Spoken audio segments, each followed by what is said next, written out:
Have you ever wanted to change your career but didn't know where to start? Well, in this episode, Epic Aprille is gonna change your mind. Stay tuned.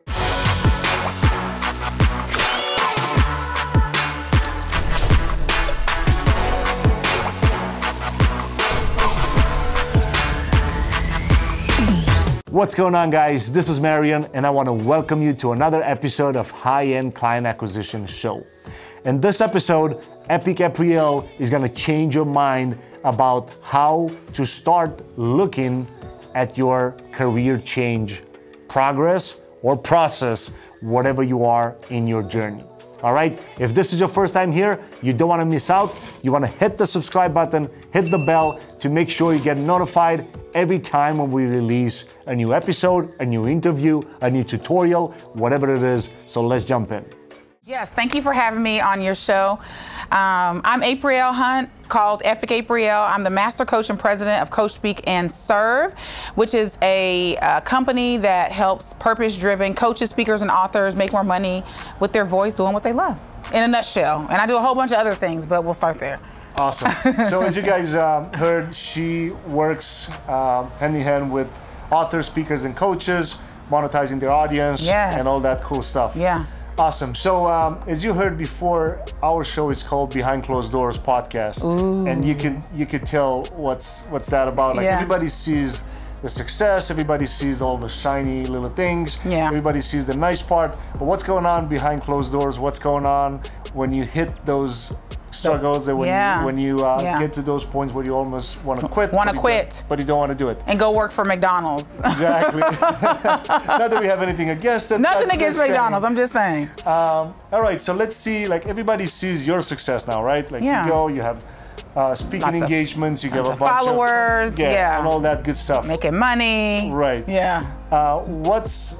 How was it for you when you started out and you didn't have an audience and you didn't have money and you didn't have people to work with and you didn't have testimonials and all that stuff?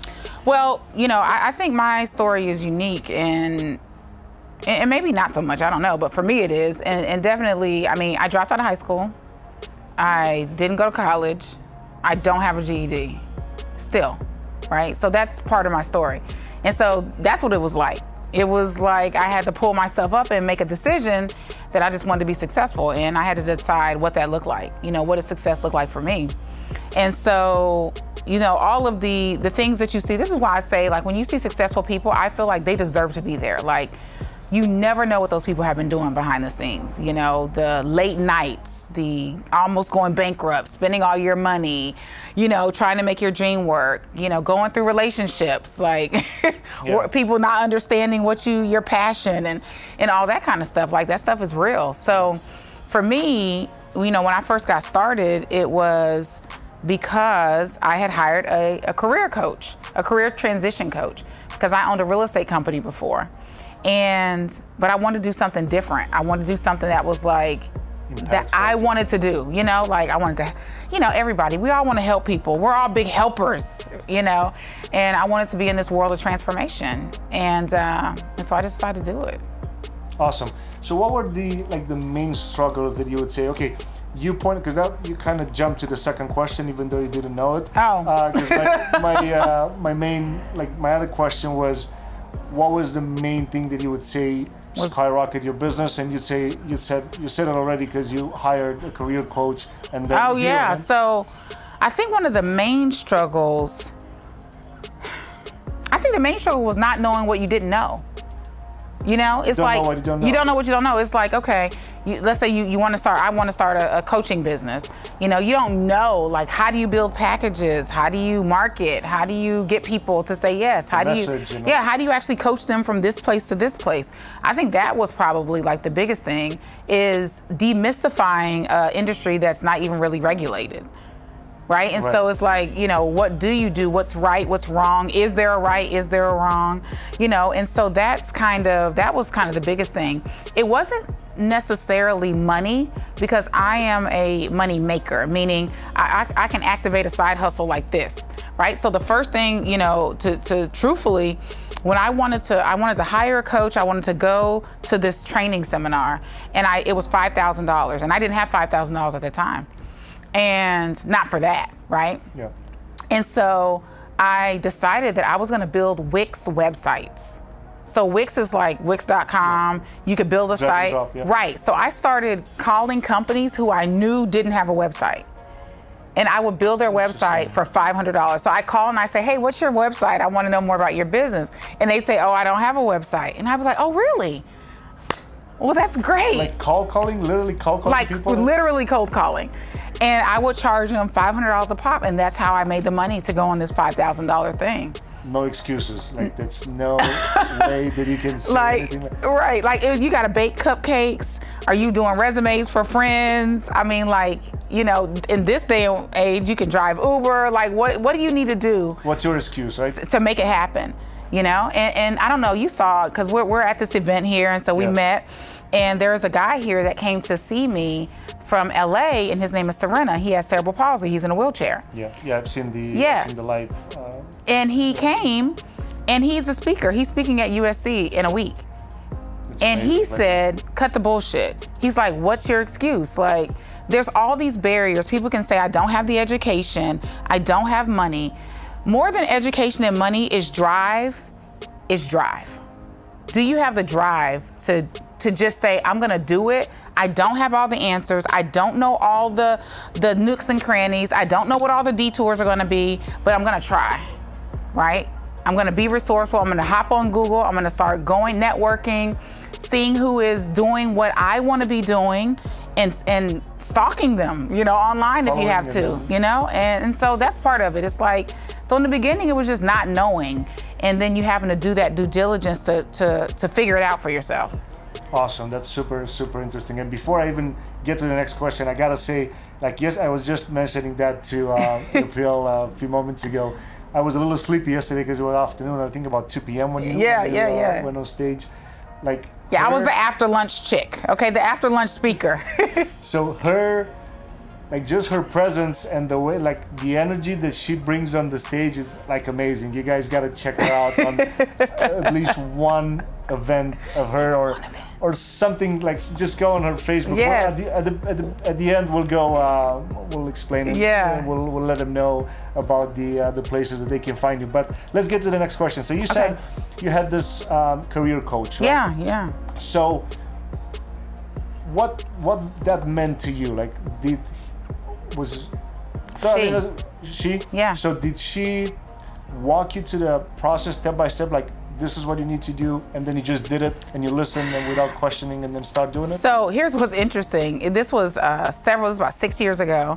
She charged me $189 for this session, and she did an interview with me, made me read this ebook, and then she came back and she said, based on what you're sharing with me and what your dreams are and what you've done, these are the 5 things I think you should be doing. I think you should start a women's empowerment movement, which I did. That was the first brand I started, Women Recharge. You should start a travel group because you love travel, which I did. We called it Diva Escape. So we would travel stateside and out of the country. Yep. And I still travel heavily, just got back from Venice. And she said you should write a book and tell your story, which I did. She said you should start a nonprofit, which I'm starting one now, finally, for teenage entrepreneurs. And there was a 5th thing I can't remember, but I did it. So the last thing that was left to do was the nonprofit. And she gave me what to do. She didn't tell me how to do it. Just like a blueprint of... It was a blueprint of, this is some things that you should do, and here's some resources to kind of get started. And she sent me on my way. And then it was my job to then decipher. Figure out. Yes, and so but then I hired someone else to help me with the book. I hired a book coach, you know, and the book coach helped me. And then I started really paying attention and going to trainings and watching things like this that gave me real insights behind the scenes on what was going on with real people. So I knew what to look out for. And that's what I did. I mean, honestly, like, it's so funny because I still have the email she sent me. It wasn't anything fancy. Sent me the email outlining thing. I printed it off and I started highlighting shit, like, you know. Start doing it. Yeah. I'm like, okay, write a book. About what? Right. Like, when you put it that way, obviously, write a book is like not writing a blog. Right. It's like what am I writing about? But that's kind of the fun of it too. It's like figuring it out along the way and not taking everything so seriously. I mean, obviously we got to make money and we got to make an impact, but having fun with it, like, That's the best thing, you know, is that we get the flexibility of being flexible. Yeah, that's a very important aspect. Now, right now, after you've been working with so many speakers, coaches, authors, and people of this nature, yeah, what do you say you see them do wrong every time? Like, because it's gotta be. I know there are like tons of things. We can talk for hours. Right. Let me just sit back with you. We're just gonna bring us a drink. And then it's almost 7 p.m., so we'll have dinner maybe. Yeah. What's the main thing that you would say like you see them do wrong every time? I think there's a couple things with entrepreneurs in general. One of them is they are not spending their money in the right places. So they go out and they attempt to build a website, of this or that. They really don't have a brand. They have an idea, and they have things that look good that don't mean anything to a specific target audience. They created things that look good to them. So they love pink, or they love blue, or they love orange. So they created a website, and then they think they have a message. So that's the first thing, is that they're not branded really. So it really is no brand. Because the visual elements is one thing, but understanding who your avatar and your message is, that's something totally different. And so those are two separate things. So once you understand what the brand is about, then you can attach the visuals to it. Okay, great. Now let's talk about colors and typography and that sort of thing. Logos, websites. So I think that's the number one mistake. The second thing I think is that people think that there is an easier way. Like they think they can spend money to be successful, and you can't. Like you have to invest in the right things in order to get the know-how. Like we're here at this event, right? And so this is an investment of time, of money, of energy, of meeting, people of like minds. And so investing in the right things, I think, is really important as well. And then I have another third thing. The third thing is when they do make money, they spend it on bills, and they should be reinvesting it in the business. So like, for example, let's say you're a new author and you have a job, you have your book, and let's say your book's the only thing you got. So you got a $20 book, you're selling it, let's say you make $500, that you don't pay your car note with that money. Oh, like don't commingle your funds. Like you have to reinvest that money in the business, because you don't just get to spend all the money that you made. Like it has to be reinvested, because your business is going to have more demands. And so I think those are the initial things. So you see that very often? All the time. It's interesting. Did you think I was going to say something different?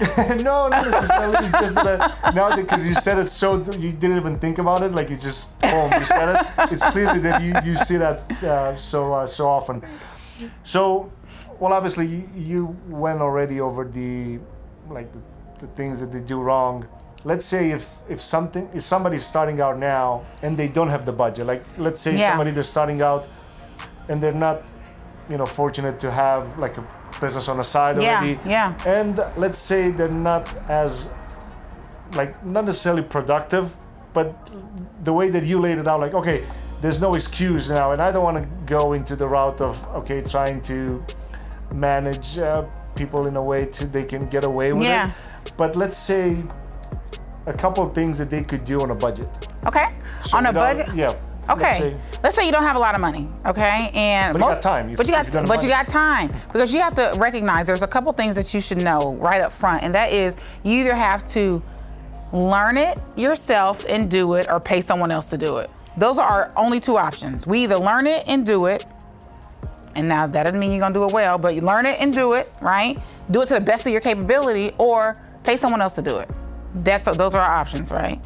I can either learn to build a website and do it myself, or I can pay someone to do it now.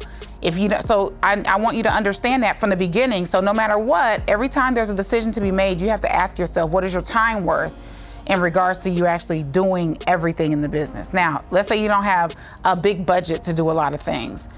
My first thing to you is get a second job, period. Get a side hustle, period, because the business is gonna need some money. The second thing I wanna say is implement free. A lot of people get free resources and free information and they don't implement it. That's the problem. They don't implement it. So then when you're not implementing, because then you're looking for an easier solution when there isn't one. So I would really be paying attention to when you opt in and you get that ebook or that report from a reputable person, implement every single thing they said. Because typically the next offer, the things that they're gonna offer you that you can buy, is gonna be a low offer, which could be potentially something you can afford. You know, and if you have a job, work overtime. If you can bake cookies on the side, listen, there's something you can do, because the truth is you're gonna have the money. And that's just, you know, what it is. So the first thing was to make sure that you understand that someone's gonna have to do it. It's gonna be either you or someone you hire. And then implement free. Like, I see people all the time opting in for things and they never even do it. They never do it, and then they wonder why they're confused. So it's like, implement was free. And here's another bonus. So if you're looking for, let's say, how to write a book, find 3 book coaches and opt into all 3 of their free things and see what's different. Because you may end up getting even more information because of that. From persons. Right. But I want you to also know that free is designed as an introduction. So you're not gonna be a billionaire off of free, or a millionaire, or a 6-figure-naire, right? But it will get you out of the starting gate, right? And into the energy of where you're wanting to be, and that's important. Super, because yeah, that's very, very important. Yeah. And super valuable what you said. Because this is basically the main reason of the podcast. That's why I call it Behind Closed Doors. Yeah. Because like, I love the fact that you mentioned, like, okay, you're building a business, but if you have to go and work part-time during the nighttime, or if you gotta go and, you know, drive with Uber or Lyft or whatever you gotta do, like, just go and do it. You're not hiding, and that's what I love. Like, you don't hide and just say, you know, the things that everybody wants to hear. Like, okay, you may not want to hear that. No, you're gonna have to grind your ass. That's super straight to the point. Yeah. Like, you know, that's what I said. Like I told you yesterday, like, the way that you present things is like super unfiltered and straight to the point. That's super interesting. Yeah. All right, cool. So now that, let's say somebody wants to work with you, where is the best place, or they just want to get something free for you, like an ebook or something, whatever it is, where they can find you? What's the best place that they can find you or connect with you, or things like that? So thanks so much again. The best place to find me is on Facebook. In my Facebook group, you can search Coach, Speak, and Write for Profits. That's the best place to find me for free, to get free resources on how to grow your business. If you're interested in consulting, have a consult with me to discuss what your options are in regards to business education, coaching, training, then you can go to hireaprille.com. That's hireaprille.com. Awesome, and we'll make sure we'll put those links in the description of this episode, whatever you watch. If you're watching on YouTube, SoundCloud, or iTunes, wherever you're listening. One thing before we wrap things up, if you want to say one thing to the audience that could be the last thing that they could get from this episode, what would that be? That would be to surround yourself with people who are smarter than you, and that will not piss on your dream. Like, that's it. Like, find people who are excited that you're excited about what you want to do. Not people that are saying things to you like, why would you do that? How are you going to do that? Who do you think you are to do that? You want to find people who are pumped up about you being excited about the potential of what you can do if you really put your mind to it. All right, guys, I hope you enjoyed this one, and I hope now you have a clear path on where to go and where to look at if you plan to change your career. And to be honest, this show was literally born with her saying yes to a podcast that didn't exist. So I'm super grateful for that. Now, if you guys don't want to miss out and you want these episodes in your own inbox or messenger, go to clientacquisitionpodcast.com, sign up there, get all the details, and also sign up for the giveaway, because that's all included. So you can get books, courses, coaching, iPads, and a bunch of other things. And I'm not saying that once you sign up, you're gonna win, but you can win if you don't sign up, right? So I'm pretty sure you agree with that. Don't forget, also, I want to hear your feedback. I want to engage with you guys more and more this year. So let me know what you think in the comments below. Let me know your thoughts about this episode. What's your key takeaways? Why you didn't like it if you didn't. And that's cool, because we can all have an opinion, but I want to know about it. So let me know in the comments. I'll personally respond back. And if you ever have a thought about who to interview in this show, let me know. And if it fits, I'll just make it happen. All right? I'll catch you guys in the next one. Take care.